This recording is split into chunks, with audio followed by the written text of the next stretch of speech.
What is up, and I welcome each and every one of you back to a brand new video. I hope you're all having fantastic days as always, and if not, I hope I can make your day just a little bit better, bring a little bit of joy into other people's lives, is my goal for almost every video pretty much. Today we are going to be looking at Humankind review. Yes, that is right, I did pre-order the game, and I did buy the game, quite honestly, and I did play the game during the Viktor open beta, which I thought was a lot of fun. I had a great time doing. But today I'm going to be looking at an honest review of Humankind. Is it going to be the Civ 6 killer? Is it going to be the murderer of Civ 6? Do we need the FBI on standby for what Humankind and its developers are about to do to Civ 6? Do we need to worry about a potential genocide that might happen to the Civilization series? We'll get into all of that soon. Yeah, pretty much. This is the intro. Now, before we get started, I do want to talk about a little of disclaimers, my opinions. Should you guys take my opinion with a grain of salt, or should you take it as gospel for all I fucking care, as the Quran or the Bible, or whatever sort of religious books or beliefs no, you probably shouldn't. I do think I know enough about the game. I did only start playing on the Viktor open beta. I did play this game for a lot, I played this game a lot, I'm not even gonna lie. I do even have a few series that you guys should probably go ahead and check out if you haven't, by the way. But pretty much, I have enough experience about this game to talk about it, right? This isn't going to be like a Civilization 6 review. I know Civilization 6 in and out, right? You could be like, what is Civilization 6? And I could tell you the exact molecular composition of Civ 6's anus. I know so much about the game. I know it inside and out. I could tell you the exact genitalia Civilization 6 has. And I could tell you the exact crevices, nooks and crannies. Like, I don't know this stuff about Humankind yet. I'm not that experienced when it comes to Humankind. All in all, I probably have 20 to 30 hours on the game.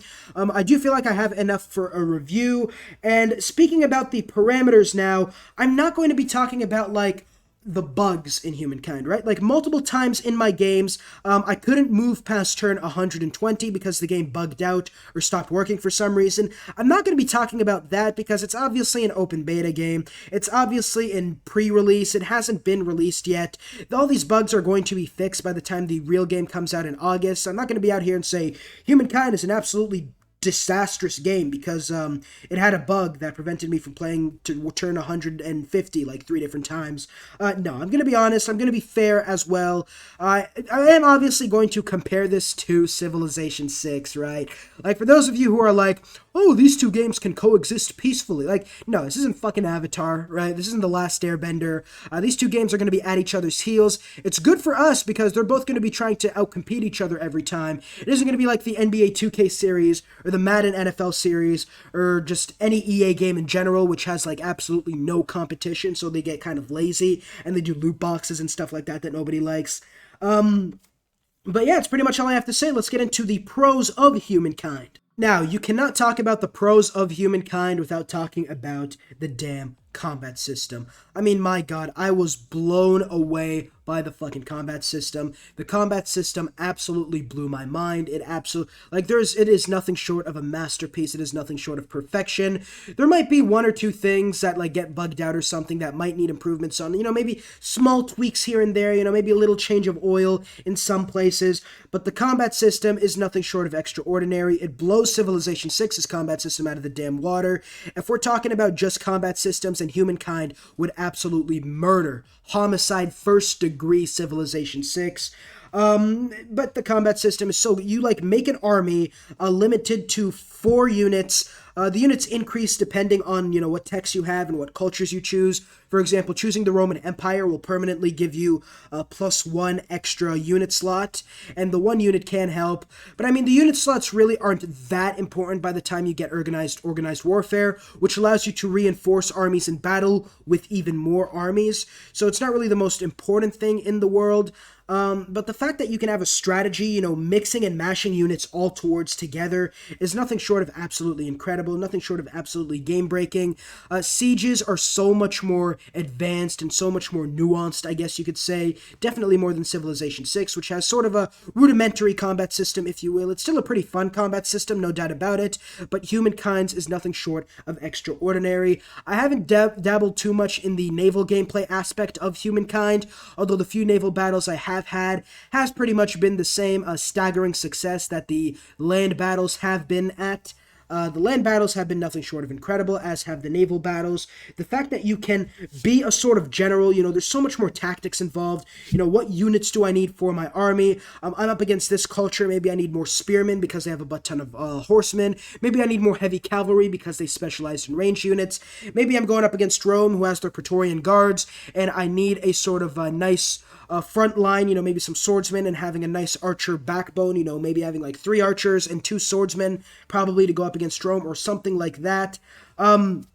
But yeah, there's nothing but positive reviews for the combat system. I truly cannot think of one thing that the combat system can do better on. The one thing that should be improved on is the fact that ranged units on hills are absolutely unstoppable, right? If you have a swordsman, you go ahead and attack like a javelin thrower on a hill, you're going to lose that battle, which doesn't make any sense if I'm being quite honest with you.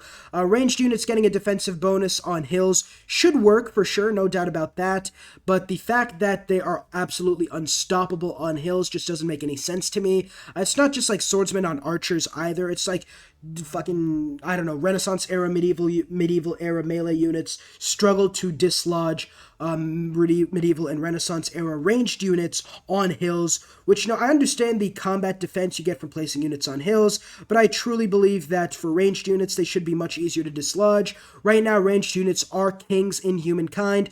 They're kings in Civilization as well, but to a lesser extent, right? In Civilization 6, you can obviously dislodge. Hey guys, real quick before we get back to the video, I finally found the tab that told me how many people are unsubscribed, and apparently 77% of you have not subscribed, and you best believe I'm going to milk this dry until you guys do subscribe. It definitely helps me out for sure, and I would appreciate it, especially on our quest to get bigger than PewDiePie by the end of this month, or this year, I guess, if things don't go as planned. But for sure, if you guys want to help me out, if you guys do enjoy my content, it does very much so help me out if you guys just press that subscribe button down below, assault the subscribe button, kill that button like Humankind is about to do to Civilization. Yeah, click that button down below, and let's get back to the video. Rate, like, they're not that hard. Like, you get a few horsemen, you can destroy crossbowmen and archers, no matter how much shit we talk about them. In Humankind, due to the structure of the game, the fact that ranged units are so well protected by melee units most of the time, the fact that you can put them on hills, and the fact that you really can't reach them with your melee units most of the time, the few times you can reach them, they should be able to make absolute quick work of them. Obviously, ranged units on, like, flat terrain aren't too much of a problem, but the fact that when they're on ranged, they're on like hills and like mountains and stuff like that, they're getting like an extra 5 or 6 combat strength and defense, which doesn't make sense at all, quite honestly. I'd love to see them completely ditch the defensive bonus on ranged units when it comes to defending on hills and leave that solely for cavalry and melee units. If not, maybe reduce it to maybe like 1 or 2 extra combat strength instead of like 3 or 4. Like, that really doesn't make too much sense in my opinion. That's pretty much the only gripe I have about the combat system in Humankind. Other than that, it is nothing short of a staggering success. It is so damn incredible. It has me absolutely wet in my pants thinking about that shit. I mean, my god, let me go change my pants real quick. God damn. Alright, we're back.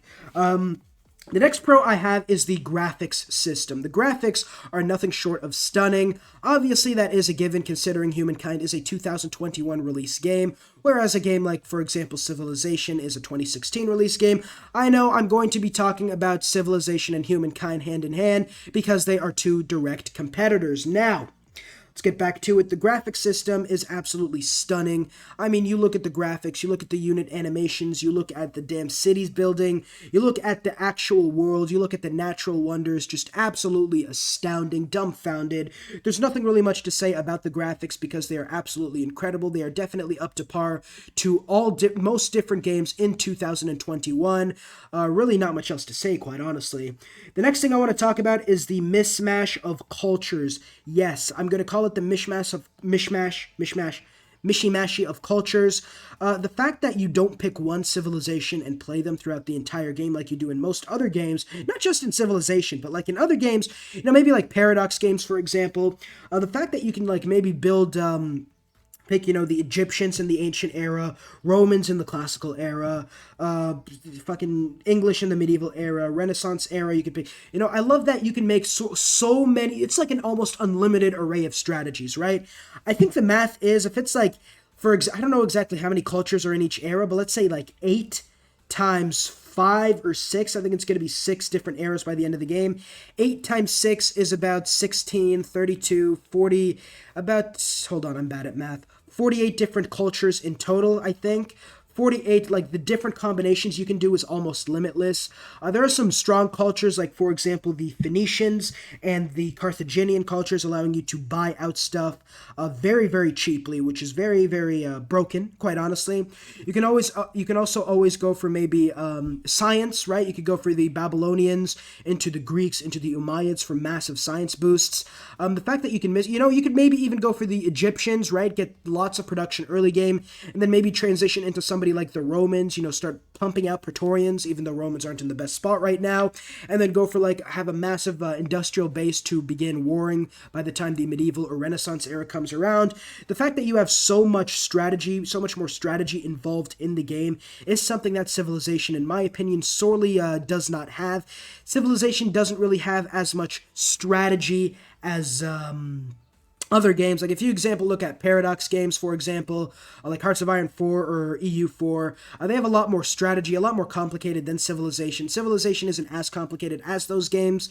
And I'm not saying being complicated makes you a good game in general. I'm just saying that Humankind does it right with the mismatch of cultures, right? The fact that you can so many different combinations, so many different strategies, right? If one strategy isn't working, you could switch to the next. It's just absolutely incredible. And this leads into the other pro that I have, the multiple paths to victory. You have so many different ways to get era stars in Humankind that even though it is only one victory type at the very end of the day, the fact you literally have 7 or 8 different ways to get to said victory type, and each victory type, aside from probably expansionist, is very viable and very strong in my honest opinion, right? If you're a militaristic guy, you could go for a militaristic path and get fame and era stars through killing enemy units and capturing enemy cities. And if you're a scientist type guy, you're going to get era star, more bonuses, I should say, towards researching technologies. Although when you're playing any civilization or any culture, you do get access to any sort of era star. What that means is if I'm playing a science civilization, I will get maybe 100 fame from killing 4 units, whereas I'd get 150 fame from getting technologies. And if I'm a militarist civilization, I would get 150 from killing units, whereas I'd get 100 from everything else. So it's not completely limited to your culture choice. But the fact that you do have multiple paths to victory and that you could be okay, this game I do want to go for a more militaristic approach, or I do want to go for more of a district building approach. You can go pick the civilizations that do have the bonuses towards said victory type, I guess you could say you're going to go for, and then use your bonuses to get extra era stars, extra fame. You could say we're going towards those victory types, and in the end of the day, achieving your victory type, pretty much. The final pro I have for Humankind is the wonder claiming system. I love this one, man. How often have you played Civilization and you're building, I don't know, for example, the Great Library or the Mausoleum of Halicarnassus or the Damer Valley or something, and you're 5 or 6 turns away from finishing the wonder, heck, sometimes even a turn away, and then you get the absolute biggest blue balls, your balls just actually turn into the color of fucking nightberry berries or fucking something like that, and somebody ends up stealing it from you, and as a consolation prize, they give you 25% of the production cost in gold or something, pretty much the equivalent of fucking the Hulk in Avengers Endgame giving a taco to Ant-Man. What am I supposed to do with this? Shove it up my asshole? I wanted the damn wonder, not the damn pity points.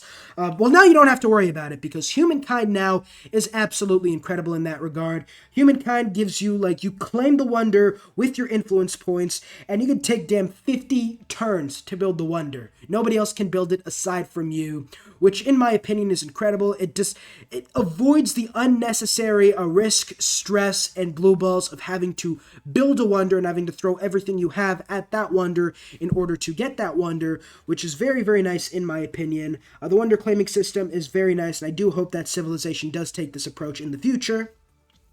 That's pretty much all the pros I have for Humankind. There are obviously more pros. I haven't touched on everything. These are only the major pros I have for it.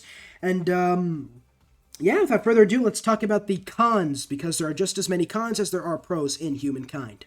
Now, looking at the cons, I will be honest, I did lie a little bit. There aren't as many cons as there are pros. There are a few of them that, in my opinion, need work on.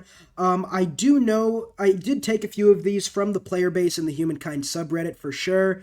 And some of these are just my ideas, my experiences, my opinions. So, maybe they're not like the mainstream sort of cons and problems people have with the game, but yeah, like they're just, I'm gonna talk about my cons, and let me know down below in the comments, right? What do you guys think? What are your pros and cons for Humankind? How do you feel about my pros and cons? Let's get some discussion going, man. Let's go for a 3,000 comments by the first 15 minutes this video gets posted. That's the goal.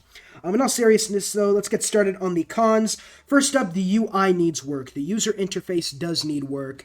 In my opinion, the tech tree, the civic tree is fine. The tech tree, I think, needs to be a little bit more clear, right? I feel like it's a little too small. The UI, especially when it comes to the world map, it really isn't that clear, right? I don't exactly know what is a hill, what is a forest, what is an invagination. I have no idea what is what, quite honestly. It is kind of hard to tell. You sort of have to scroll in and squint, sort of, just to, kind of almost as if you're like wearing glasses when you're not supposed to be wearing glasses, quite honestly, or like you lost your contacts one day and your glasses broke or something. I do feel like the difference between hills and non-hills and forests and jungles needs to be more defined, in my opinion. Also, the tech tree, I think, isn't as clear. Unless you're like, I know the embellment unit and the embellment quarters are clear on the tech tree. Like, there is just sort of like a fireworks show going, like, hey, your unique unit is here, come research this.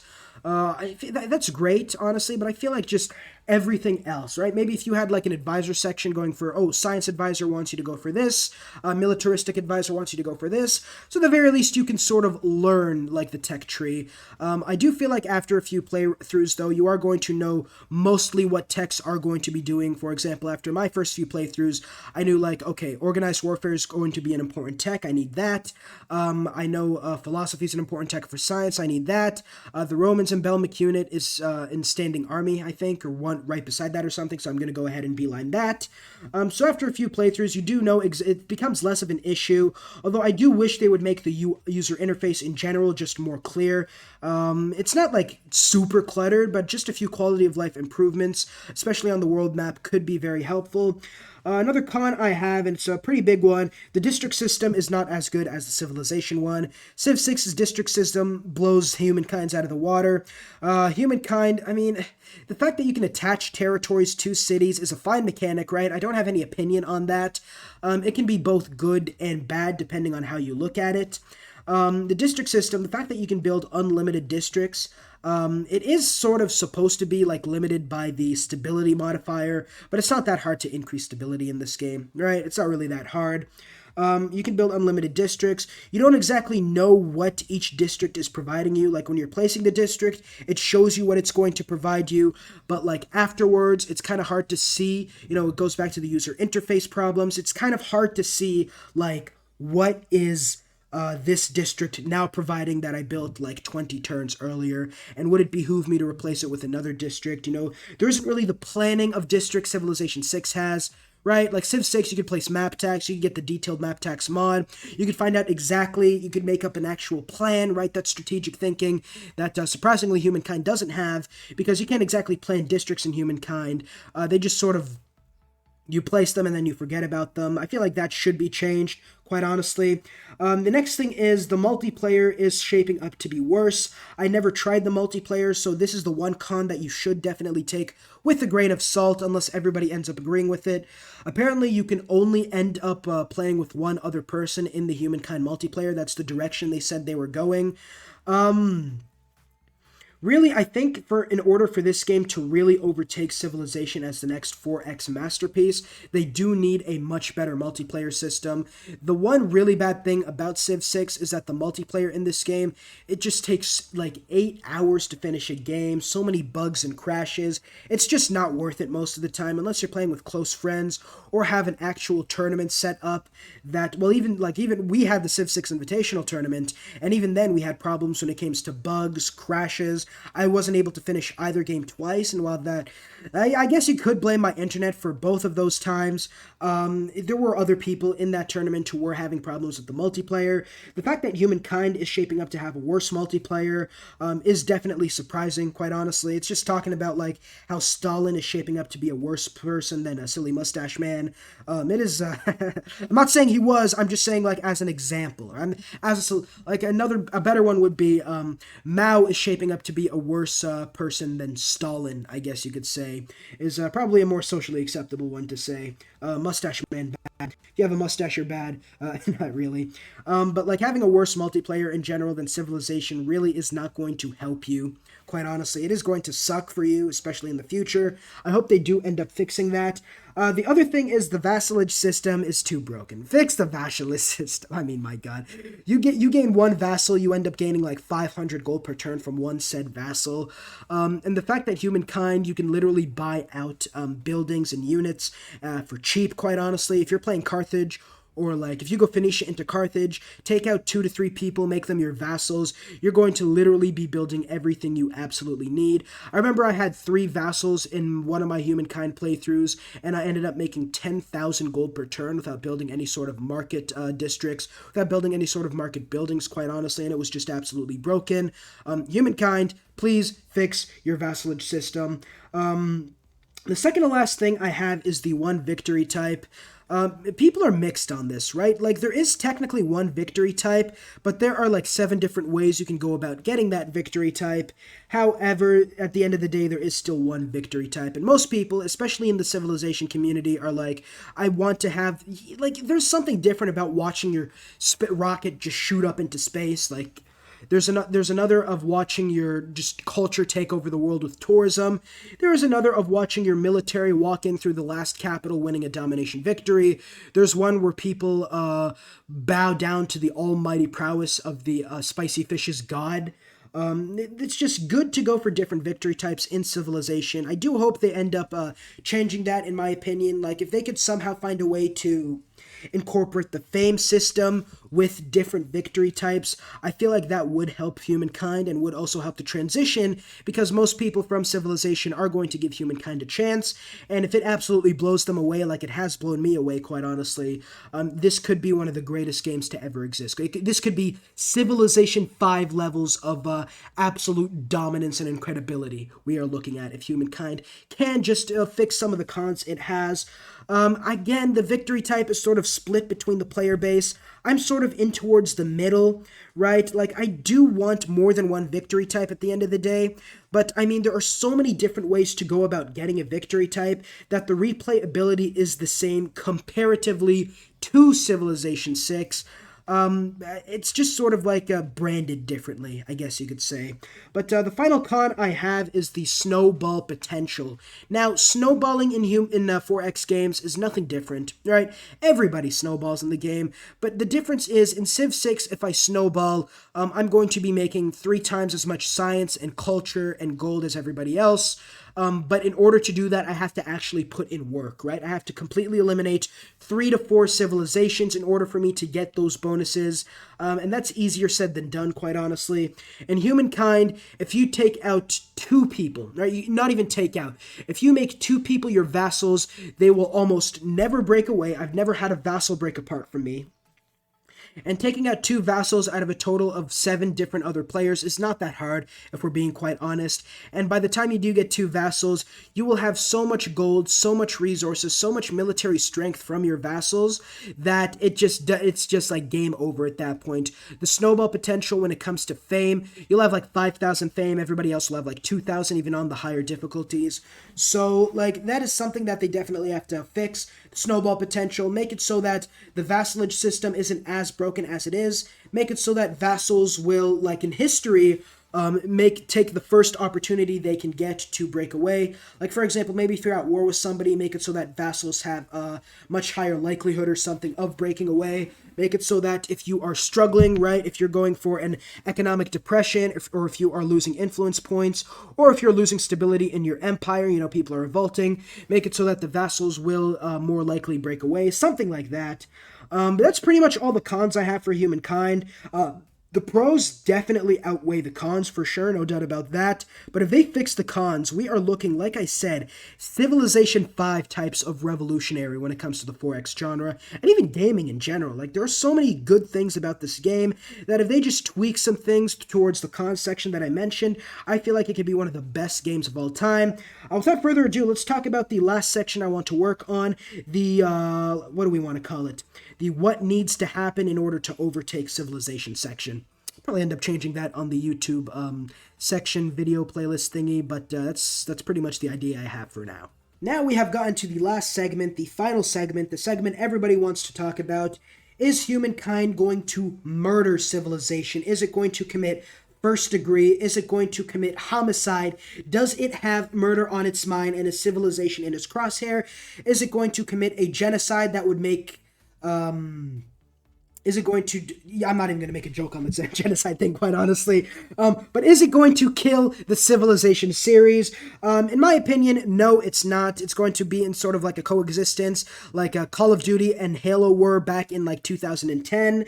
But in order for it to overtake Civilization at the very least, and to potentially end up murdering Civilization, there are 4 different things that I believe need to happen. Number 1, it needs better multiplayer.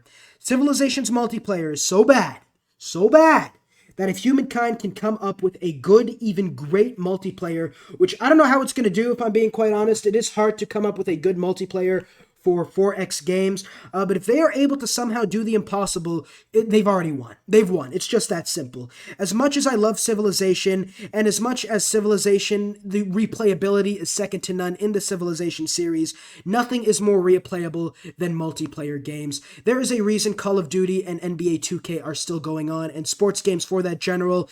The fact that you can go online and play with your friends using your customizable builds, customizable teams, it just gives a boner to some people. You know, the fact that you can go ahead and slur racial slurs online. I've been called every racial slur in the book.